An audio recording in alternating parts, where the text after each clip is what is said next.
అందరికీ నా నమస్సులండి. బాగున్నారా? అందరికీ మరొక్కసారి దీపావళి శుభాకాంక్షలండి. అందరం సుఖంగా, సంతోషంగా, క్షేమంగా, ఆయురారోగ్యాలతో, అష్టైశ్వర్యాలతో, నిండు నూరేళ్ళు సౌభాగ్యంతో, బిడ్డాపాపలతో చల్లగా వర్ధిల్లాలని ఆ భగవంతుడిని మనస్ఫూర్తిగా వేడుకుంటున్నానండి. నిన్నటి వీడియోనే కంటిన్యూ చేస్తున్నానన్నమాట. వీడియో లెంగ్త్ ఎక్కువగా ఉన్నదని చెప్పేసి సగభాగం చేసుకొని సగభాగం వీడియోని అప్లోడ్ చేసి మిగతా సగభాగం ఈరోజు అప్లోడ్ చేస్తున్నానండి. అయితే నిన్నటి వీడియోలో నేను నరకాసురుడి యొక్క చరిత్ర, అలాగే శ్రీకృష్ణుడి యొక్క వృత్తాంతము, సత్యభామ యొక్క వృత్తాంతము చెప్పాను కదా. ఇక నరకాసురుడి యొక్క కుమారుడిని, భగవద్దత్తుడిని పట్టాభిషేకం చేసేసి దీపాలు వెలిగించుకొని ఇక పండుగ జరుపుకుంటారనమాట. ఇక ఆనాటి నుంచి మనం దీపావళి పండుగ జరుపుకుంటూ ఉంటున్నాం అనమాట. అక్కడి నుంచి మనకు ఆనవాయితీ, ఆ సాంప్రదాయం వచ్చేసిందనమాట అండి.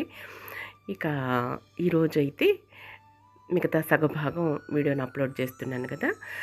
కార్తీక మాసం యొక్క వైభవం, మీరందరూ కూడా దీపావళి పండుగను బాగా ఎంజాయ్ చేశారని అనుకుంటున్నానండి. ఆనందోత్సాహాలతోటి మీ జీవితాలలో వెలుగులు నిండాలని, అలాగే మళ్ళా వచ్చే దీపావళి వరకు ఎలాంటి అపాయాలు, ఎలాంటి అంతరాయం, ఎలాంటి ఆటంకాలు, ఎలాంటి ప్రాణభయాలు లేకుండా సంతోషంగా, క్షేమంగా, హాయిగా జీవిస్తారని ఆ భగవంతుడిని కోరుకుంటున్నాను. అమావాస్య రోజు మనం దీపావళి పండుగను జరుపుకుంటామండి. తర్వాత పాడ్యమి నుంచి మనం ఇక కార్తీక మాసం మొదలు పెట్టుకుంటాం అన్నమాట. కార్తీక మాసం ఎంతో వైభవంగా ఉంటుంది. కార్తీక మాసం అంతా కూడాను మనం ఎన్నో వ్రతాలు, పూజలు చేసుకుంటాం. అలాగే దేవాలయాలకు వెళ్తాము, తీర్థయాత్రలకు వెళ్తాము. ఎన్నో రకాలుగా మనము ఎన్నో విధాలుగా పూజలు చేసుకుంటాం. అయితే ఈ కార్తీక మాసం యొక్క వైభవం, కార్తీక మాసం యొక్క విశిష్టత ఎలా ఉంటుందంటే 3 ప్రత్యేకతలు కలిగి ఉంటుందండి కార్తీక మాసం. అయితే ఫస్ట్ ప్రత్యేకత ఏంటంటే, శివకేశవులు, హరిహరులు అంటే విష్ణుమూర్తి తండ్రి అయినా, ఈశ్వరుడైనా ఇద్దరూ ఒకటే.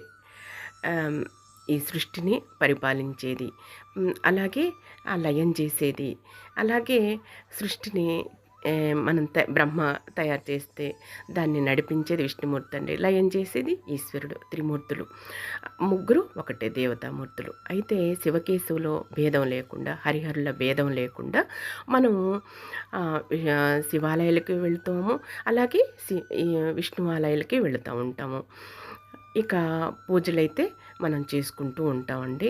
ఇద్దరూ ఒకటే, హరిహరులు ఇద్దరూ ఒకటే అని చెప్పేసి మనం పూజలు జరుపుకుంటాము, దీపాలు వెలిగించుకుంటాము, దేవాలయాలకు వెళుతూ ఉంటాం అన్నమాట. ఇక రెండవ ప్రత్యేకత ఏంటంటే దీపాలు వెలిగించుకోవటం.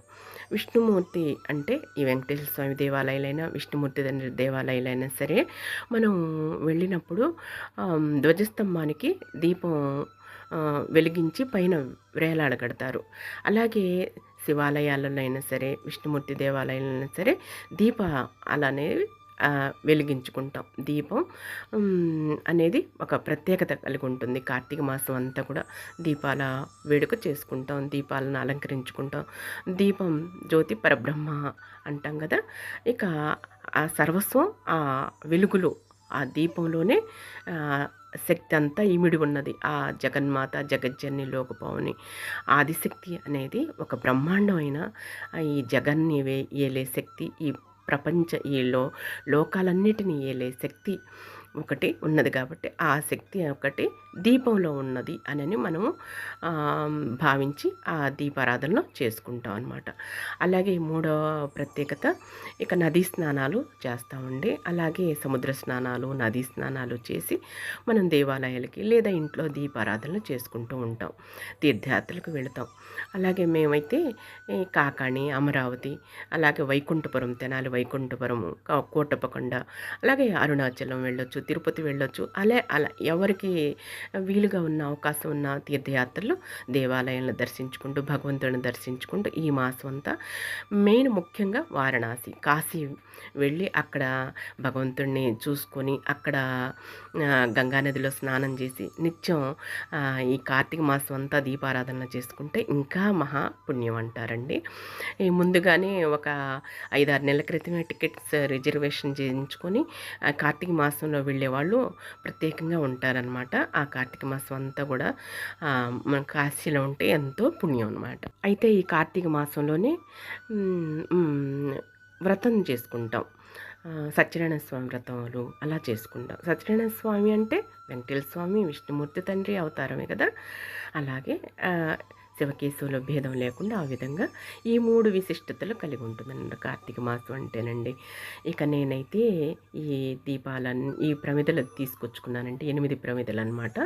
గోల్డ్ కలర్వి. అవి క్రింద పైన రాగి ఉంటుందండి, క్రింద అడుగునొచ్చేసి గోల్డ్ కలర్ ఉంటుందన్నమాట. రాగి ప్రమిదలు అనమాట అండి. ఈ 8 తీసుకొచ్చుకున్నాను. ఈ ఇంట్లో 2 బెడ్రూమ్స్కి 2 దీపాలు, అలాగే ఉత్తరపు వాకిలు అనమాట. మాకు ఈ ఉత్తరపు వాకిలి ఈశాన్యంలో ఉంటుంది. ఈ వాకిలి ముందు 2, అలాగే తూర్పు ఫేసింగ్ మాది బ్యాక్ సైడ్ ఉంటుందండి, వెనక వైపు.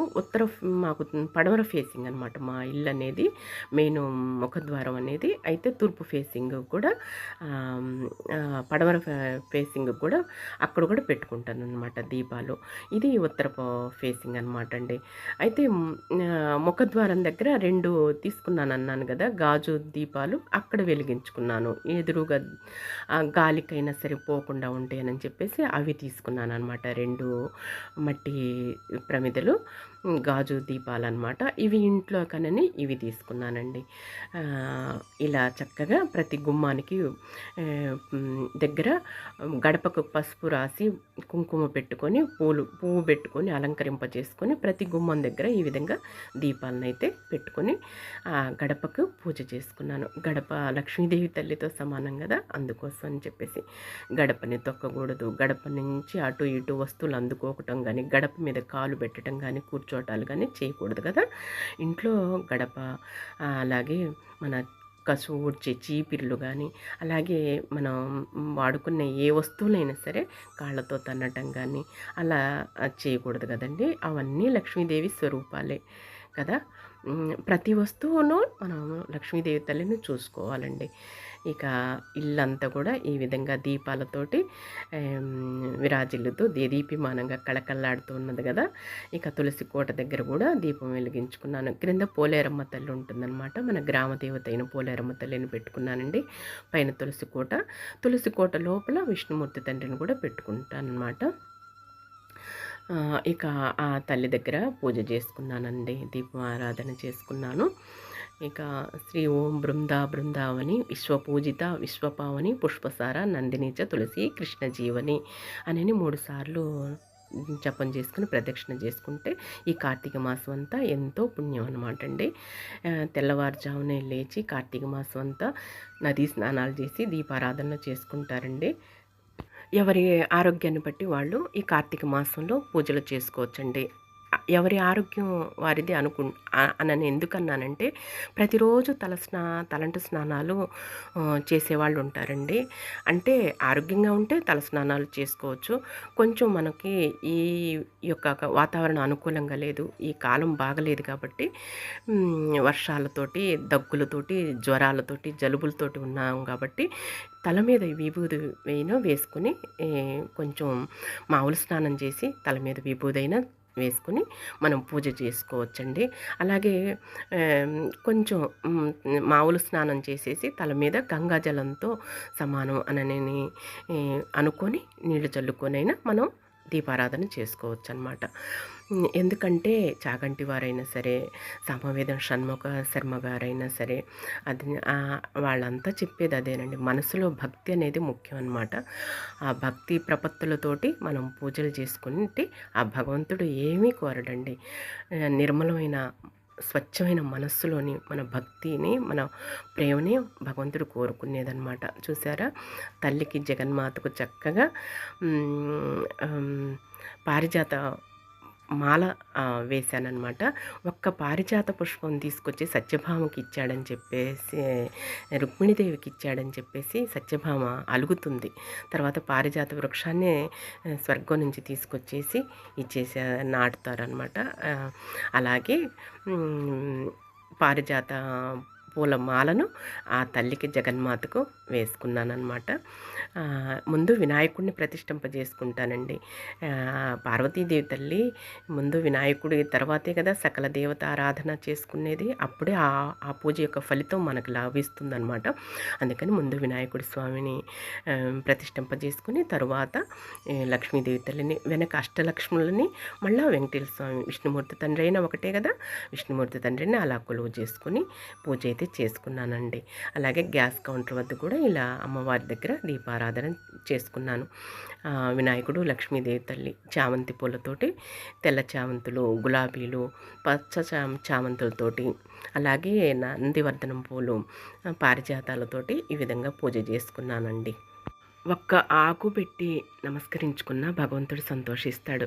ఒక్క గ్లాసు మంచినీళ్ళు పెట్టినా భగవంతుడు సంతోషిస్తాడండి. ఒక్క ఫలం పెట్టినా సంతోషిస్తాడు. భగవంతుడు ఏది కోరడండి మనల్ని.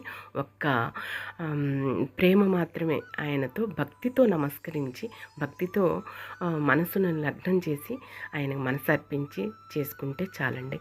నాకు వచ్చిన శ్లోకాలన్నీ పఠించుకున్నాను. శివకేశవులనే భేదం లేకుండా ఆ విధంగా తల్లికి పట్టు చీర, పట్టు బ్లౌజ్ అయితే పెట్టి ఇలా తాంబూలం పెట్టుకున్నానండి. ఇక నాకు చేతనైనట్లుగా నాకు తెలిసిన విధంగా పూజ అయితే చేసుకున్నాను అనమాట. ఇంకా భగవంతుడికి ఆరతించుకుంటున్నాను అనమాట అండి. దీప్యమానంగా ఇల్లంతా కూడా దీపారాధనతోటి, అలాగే దీపాలతోటి కళకళలాడుతూ మా ఇంటి దీపావళి పండుగను ఈ విధంగా సెలబ్రేట్ చేసుకున్నానండి. మీ అందరూ కూడా ఈ విధంగానే చేసుకుంటారని భావిస్తున్నాను. వచ్చే దీపావళి వరకు మనం అంతా కూడా ఆనందంతో, సంతోషంతో మన జీవితాలలో వెలుగులు నిండాలని మనస్ఫూర్తిగా కోరుకుంటున్నానండి. భగవంతుడికి కర్పూర హారతి, నీరాజనాలు సమర్పించుకుంటున్నాను. దీపావళి పండుగ జరుపుకున్నాను అనమాట అండి. ఈ విధంగా దయచేసి వీడియోని స్టార్ట్ చేసిన దగ్గర నుంచి చివరి వరకు స్కిప్ చేయకుండా చూడండి. నా విన్నపం అదేనమాట. మరిన్ని మంచి వీడియోల కోసం ఎదురు చూస్తూ ఉండండి. ఇదిగోండి భగవంతుడి యొక్క హారతిని అందుకోండి. 2025వ సంవత్సరం దీపావళి పండుగను నేను ఈ విధంగా సెలబ్రేట్ చేసుకున్నానండి. మా వారు నేను కలిసి. ఇక ఈ ఉర్లి కూడా తీసుకున్నానండి. మధ్యలో రాధామాధవుల్ని ఇలా పెట్టేసుకొని దీపాలు వెలిగించుకున్నానండి. ఇక దీపావళి పండుగ ఈ విధంగా జరుపుకున్నాను అనమాట. ఇక ఈరోజు వీడియో ఇదేనండి. ఈ వీడియో మీకు నచ్చుతుందని భావిస్తున్నాను. నచ్చితే లైక్ చేయండి, షేర్ చేయండి, సబ్స్క్రైబ్ చేసుకొని మరొకండి. మళ్ళీ రేపటి వీడియోలోని మరో మంచి వీడియోతో మీ ముందుకు వచ్చేస్తాను. అంతవరకు సెలవు. నమస్కారం అండి.